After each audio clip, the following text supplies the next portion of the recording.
প্রিয় দর্শক, আজকের ভিডিওতে একটা স্পেশাল ফল নিয়ে হাজির হলাম। খেতে স্বাদে ভরপুর আর ঔষধি গুণ সমৃদ্ধ। চিকিৎসা বিজ্ঞানের তথ্য অনুযায়ী এই ফলে রূপচর্চা সহ 10টি রোগের ঔষধি উপাদান পাওয়া গেছে। প্রিয় দর্শক, আজকের ভিডিওতে আমি এই ফলের ঔষধি গুণ নিয়ে বিস্তারিত আলোচনা করব। প্রিয় দর্শক, এই ফলটা কি আপনারা চিনতে পারছেন? দেওয়া। এই ফলটা যেমন উপকারী, তেমনি এই ফলের বীজ, এই ফল গাছের পাতা, ছাল এবং শিকড় সবকিছুর মধ্যেই মানবদেহের ঔষধি গুণের উপাদান পাওয়া গেছে। হজম শক্তি ও কোষ্ঠকাঠিন্য দূর করে, রোগ প্রতিরোধ ক্ষমতা বাড়ায়, হৃদরোগ ও স্ট্রোকের ঝুঁকি কমায়, দাঁত ও হাড়ের সুরক্ষা দেয়, ত্বকের সুরক্ষা দেয়, সানস্ট্রোক প্রতিরোধ করে, রক্ত শূন্যতা রোধ করতে সহায়ক, ওজন নিয়ন্ত্রণ করতে পারে, কৃমিনাশক এবং ক্ষত নিরাময় করতে পারে। আন্তর্জাতিক চিকিৎসা বিজ্ঞান গবেষণা প্রতিষ্ঠান ResearchGate, National Institute of Health, useful tropical plant, RSC publishing, MDPI, easy Ayurveda hospital, science direct, ASK Ayurveda, Artocarpus lakoocha in Ayurveda, ayurdama.com এবং পাবমেটের তথ্য অনুযায়ী দেওয়া গাছ একটি অত্যন্ত মূল্যবান ভেষজ উদ্ভিদ, যার প্রতিটি অংশই কোনো না কোনো রোগের প্রতিকারে ব্যবহৃত হয়। এর মধ্যে অক্সিলেজ বেরাটল এবং অটোকার্পিনের মতো সক্রিয় উপাদান রয়েছে, যা শরীরের জন্য দারুণ উপকারী। দেওয়া ফল ভিটামিন সি এবং অ্যান্টিঅক্সিডেন্টে ভরপুর।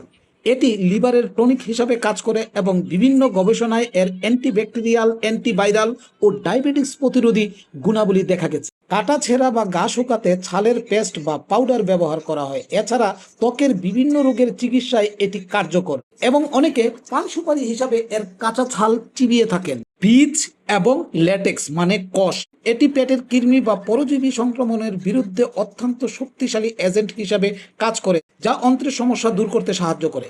গাছের কাঠ, আধুনিক প্রসাধনী শিল্পে বিশেষ করে ত্বকের উজ্জ্বলতা বৃদ্ধি করতে এটি ব্যবহৃত হয়, কারণ এর নির্যাস ত্বকের মেলানিন উৎপাদন করে হাইপার পিগমেন্টেশন দূর করতে সাহায্য করে।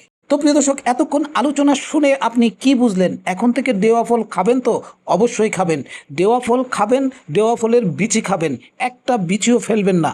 হয়তো দেওয়া ফল যখন আপনি খাবেন, তখন বিচিটা যখন একসাথে খাবেন একটু কষ লাগবে, কিন্তু প্রিয় দর্শক উপকারী।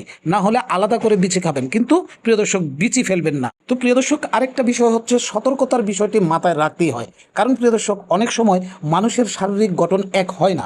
কেউ প্রিয় দর্শক দুধ খেলে শক্তিশালী হয়, আবার কেউ দুধ খেয়ে বমি করে, সেটা তো আপনারা জানেন। সবার স্বাস্থ্য এক হয় না, আবার সবার হজম শক্তি এক হয় না। তাই প্রিয় দর্শক, দেওয়া খাওয়া শুরু করার সময় আপনারা অল্প দিয়ে শুরু করবেন। যদি কোনো সমস্যা হয় তাহলে দেওয়া খাওয়া বন্ধ করে দিবেন, আর যদি সমস্যা না হয় আলহামদুলিল্লাহ একদম আজান দিয়া খাবেন। তো প্রিয় দর্শক, আজকের আলোচনা আমি এখানেই শেষ করব। আপনারা এতক্ষণ শুনলেন দেওয়া ফল, দেওয়া ফলের বীজ, দেওয়া গাছের ছাল, দেওয়া গাছের পাতা, দেওয়া গাছের শিকড় এবং দেওয়া গাছের কাঠে ঔষধি গুণ রয়েছে। প্রিয় দর্শক, এমন কোনো গাছ আমি এ পর্যন্ত দেখি নাই যেই গাছের কাঠেও উপকারিতা থাকে, ফলে উপকারিতা থাকে, বীজে উপকারিতা থাকে, পাতায় উপকারিতা থাকে এবং ছালে উপকারিতা থাকে, শিকড়ে উপকারিতা থাকে, মানে পুরো গাছটাই উপকারী।